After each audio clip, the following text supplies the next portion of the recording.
بسم اللہ الرحمن الرحیم۔ السلام علیکم، میں سمیع ابراہیم اور آپ ہمارا یوٹیوب اور فیس بک چینل دیکھ رہے ہیں۔ بڑا اہم آج خطاب چیف جسٹس آف پاکستان کا لاہور میں ایک تقریب سے جو اقلیتوں کے حقوق کے حوالے سے تھی۔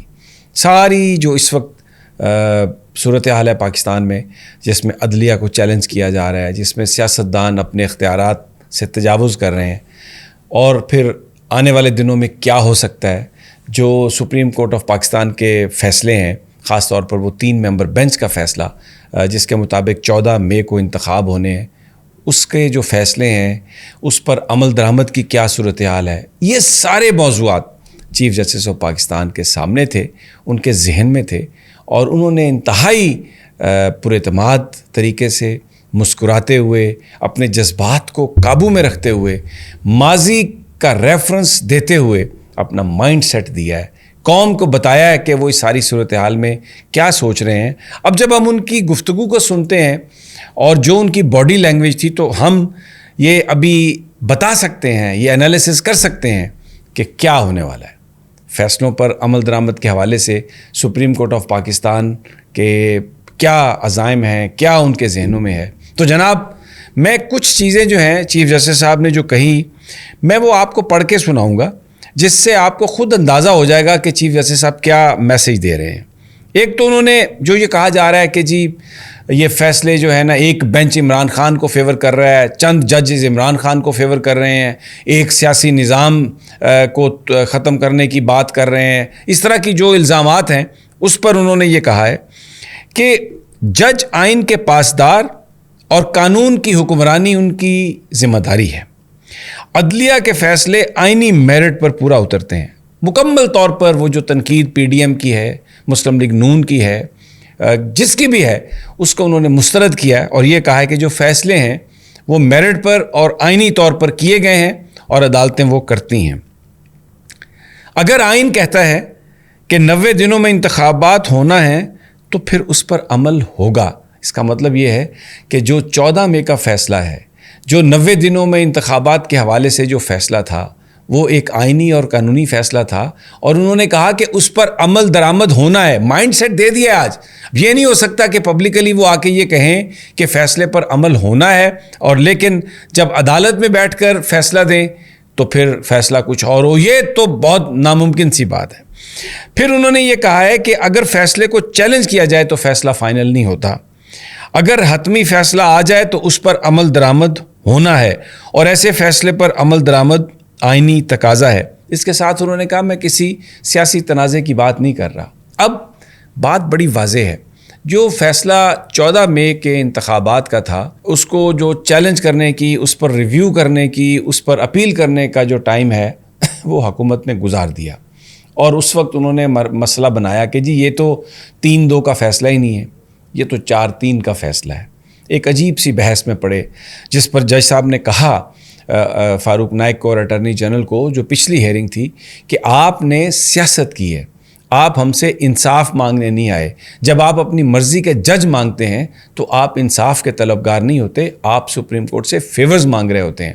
تو اس میں جس پر پھر خواجہ سعد رفیق صاحب نے کہا کہ جی ہم نے تو چلے یہ مس کر دیا، لیکن آپ یہ نقطہ لے لیتے، جب انہوں نے ریفرنس دیا کہ اطہر من اللہ صاحب نے تو یہ کہا تھا کہ یہ بھی دیکھنے کی ضرورت ہے کہ کیا جو اسمبلیاں صوبائی ڈیزالو ہوئی ہیں وہ قانون اور آئین کے مطابق ہوئی ہیں، کہیں کسی نے باہر سے پریشر تو نہیں ڈالا، تو اس کو بھی آپ آگے لے کے چل سکتے تھے، تو اس نقطے کو آپ نے مس کیا۔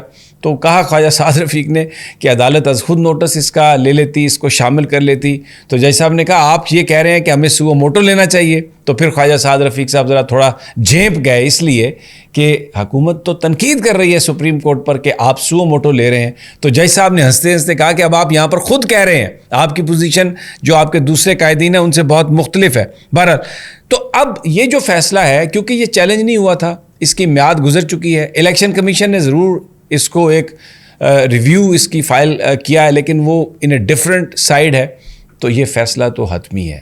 اس لیے اس فیصلے پر جو حتمی فیصلہ ہے، جو فائنل فیصلہ ہے، اس پر عمل درآمد ہوگا، یہ کہا چیف جسٹس آف پاکستان نے۔ بہت ہی زبردست اور بڑی ایک یہ اسٹیٹمنٹ ہے۔ اچھا، پھر انہوں نے یہ کہا ہے کہ مولوی تمیز الدین کیس میں اکثریتی ججوں نے جو فیصلہ دیا وہ ملک کی تاریخ میں جس طرح یاد رکھا جاتا ہے سب کو پتہ ہے۔ اب ہم سب کو پتہ ہے کہ مولوی تمیز الدین قومی اسمبلی کے اسپیکر تھے، اس اسمبلی کو گورنر جنرل نے ڈیزالو کیا، مولوی تمیز الدین کورٹ میں گئے تو وہاں پر جو سپریم کورٹ نے اکثریتی فیصلے کی بنیاد پر اس ڈیزولیشن کو جائز قرار دے دیا اور نظریہ ضرورت وہاں سے جنم لیا، اور جسٹس منیر اور دوسرے ججز پر بہت زیادہ تنقید کی جاتی ہے۔ صرف ایک جسٹس کارنیلیس تھے جنہوں نے اس سے اختلاف کیا، اختلافی نوٹ دیا، اور عمر عطاب بندیال صاحب نے آج اس کا حوالہ دیا۔ اور آپ کو یاد ہوگا جب یہ معاملہ جب صوبائی اسمبلیوں کا معاملہ پنجاب اسمبلی کے اسپیکر اور کے پی کے اسمبلی کے اسپیکر جب پہنچے تھے سپریم کورٹ، تو وہاں پر چیف جسٹس صاحب نے کہا کہ مولوی تمیز الدین آئے ہیں، بہت ہی ایک سمبولک فکرہ تھا چیف جسٹس صاحب کا۔ تو مولوی تمیز الدین آئے ہیں سے مراد یہ تھی کہ ہم دوبارہ تاریخ کے اس مقام پر پہنچ گئے ہیں جہاں ہم نے دیکھنا ہے آئین کی حکمرانی ہو یا نظریہ ضرورت۔ تو اب جج صاحب یہ کہہ رہے ہیں کہ جنہوں نے نظریہ ضرورت کے حق میں ووٹ دیا، اس فیصلے میں ان ججز کو کس طرح لوگ یاد رکھتے ہیں، قوم نے کس طرح یاد رکھا ہوا اس فیصلے کو، وہ آپ کو پتہ ہے۔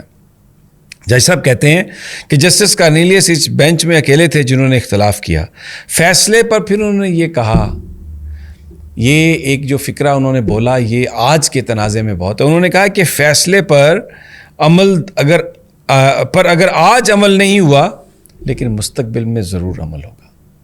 مطلب انہوں نے کہا کہ یہ جو فیصلہ ہے عدالت اس معاملے میں کوئی کسی طرح سے بھی رعایت نہیں کرے گی اور قانون اور آئین کے مطابق فیصلہ ہوگا۔ اور اب پورے پاکستان میں کیونکہ یہ بحث بھی ہے، حکومت یہ کہہ رہی ہے کہ عدالت فیصلہ کر لے، ہم اس پر عمل درآمد نہیں کریں گے۔ تو جج صاحب یہ کہہ رہے ہیں فیصلہ تو قانون کے مطابق ہوگا، الیکشن تو آئین کے مطابق 90 دنوں میں ہوتے ہیں۔ اب اگر فیصلے پر آج عمل نہیں ہوا، یعنی اگر آج حکومت کہتی ہے کہ ہم نے عمل نہیں کرنا، تو اس کا مطلب ہے فیصلے پر تو عمل درآمد ہوگا۔ اس سے مراد کیا ہے کہ جو لوگ اس فیصلے کو نہیں مانیں گے قانون اور آئین کے مطابق ان کو سزا ملے گی۔ بالکل واضح عمر عطاب بندیال صاحب کہہ رہے ہیں۔ پھر انہوں نے کہا، پھر انہوں نے سورہ نساء کی آیت پڑھ کر بھی سنائی چیف جسٹس صاحب نے، اور بالکل چیزوں کو ان کے صحیح تناظر میں پیش کر دیا، اپنا مائنڈ سیٹ دے دیا کہ عدالت کوئی نظریہ ضرورت کی طرف نہیں جائے گی، حق سچ کی بات ہوگی، اس کے لیے کوئی قربانی جتنی بھی دینی ہے وہ قربانی دی جائے گی، اور جو اصول ہیں اس سے پیچھے نہیں ہٹا جائے گا۔ انہوں نے کہا کہ وہ جسٹس کارنیلیس 41 برس کی عمر میں لاہور ہائی کورٹ کے جج بنے، وہ پاکستان کے چیف جسٹس بھی رہے، عدلیہ اور انصاف کے لیے انہوں نے بہترین فیصلے کیے۔ سچ کو نظر انداز کرنا انصاف کو نظر انداز کرنا ہے، یہ بڑی بات ہے کہ سچ کو نظر انداز کرنا، انصاف کو نظر انداز کرنا ہے۔ یہ جسٹس عمر عطاب بندیال مسکراتے ہوئے پروکار لہجے میں لاہور جو شریفوں کا گھر ہے وہاں پر کھڑے ہو کے یہ بات کر رہے ہیں، تو اس سے آپ کو یہ جو ان کی ڈٹرمینیشن ہے وہ آپ کو اس سے سمجھ جانی چاہیے۔ پھر انہوں نے یہ بھی کہا کہ عدالتیں انتظامی نوعیت کے فیصلے نہیں کرتیں، عدالتیں پٹیشن آنے پر فریقین کا موقف سن کر فیصلہ کرتی ہیں۔ 1958 کے مارشل لاء کے باوجود بنیادی حقوق کے لیے عدالتوں نے بہترین فیصلے کیے، اور یہ جو انتخاب ہے پنجاب کے لوگوں کا حق اور کے پی کے لوگوں کا حق ووٹ دینا، اپنی مرضی کی حکومت الیکٹ کرنا، اور یہ ایک اس میں کوئی شک نہیں کہ یہ ایک بنیادی حقوق جو ہیں اس میں سب سے بڑا اہم یہ بنیادی حق ہے۔ اور انہوں نے جماعت اسلامی پر پابندی کے حوالے سے انتظامی فیصلے کو بھی انہوں نے کہا کہ جسٹس کارنیلیس نے بنیادی حقوق سے متصادم قرار دیا، اور اس وقت بھی عدلیہ نے رائٹ آف ایسوسیشن کو بنیادی حق قرار دے کر انتظامی فیصلہ کالعدم قرار دیا۔ بڑا واضح عمر عطاب بندیال صاحب نے یہ بات کہی ہے کہ یہ جو نیب کی آپ نے قانون سازی کی ہے نام لیے بغیر، اور یہ جو آپ نے supreme court practice and procedure act pass کر کے ایک انتظامی فیصلہ کرنے کی کوشش کی ہے، عدالتیں ماضی میں ان انتظامی فیصلوں کو جو بنیادی انسانی حقوق سے متصادم ہیں ان کو کالعدم قرار دے چکی ہے۔ اب آپ خود سمجھ لیں کہ اس سے چیف جسٹس آف پاکستان کیا اشارہ دے رہے ہیں۔ اور انہوں نے پھر آرٹیکل 21 اور 22 کا ذکر کرتے ہوئے کہا کہ جو اقلیتیں ہیں ان کے بنیادی حقوق جو ہیں ان کا تحفظ کیا جائے گا۔ اور مطلب یہ کہ چیف جسٹس سے پھر یہ بھی سوال ہوا وہاں پر کہ آپ کے خلاف بہت پروپیگنڈا ہو رہا ہے، تو چیف جسٹس صاحب مسکرائے اور مسکراتے ہوئے انہوں نے یوں منہ پر انگلی رکھی اور کہا کہ آپ خاموش ہو جائیں۔ ناظرین، یہ میں آپ کو بتا رہا ہوں کہ عمر عطا بندیال صاحب نے ایک بات واضح کر دی ہے کہ وہ آئین اور قانون سے 1 انچ بھی انحراف نہیں کریں گے۔ فیصلہ کیا ہوتا ہے، اس پر عمل درآمد کیا ہوتا ہے، یہ معاملہ انہوں نے قوم پر چھوڑ دیا ہے۔ نظریہ ضرورت کو بنیادی طور پر دفن کر دیا ہے عمر عطا بندیال صاحب نے اور ان کے ساتھیوں نے۔ بہرحال بڑا یہ ایک ہنگامہ خیز ہفتہ ہوگا، آنے والے 6-7 دن فیصلہ ہو جائے گا۔ اور اجازت دیجیے مجھے اگلی ویڈیو تک، انشاءاللہ جلد پھر ملاقات ہوتی ہے۔ اللہ نگہبان۔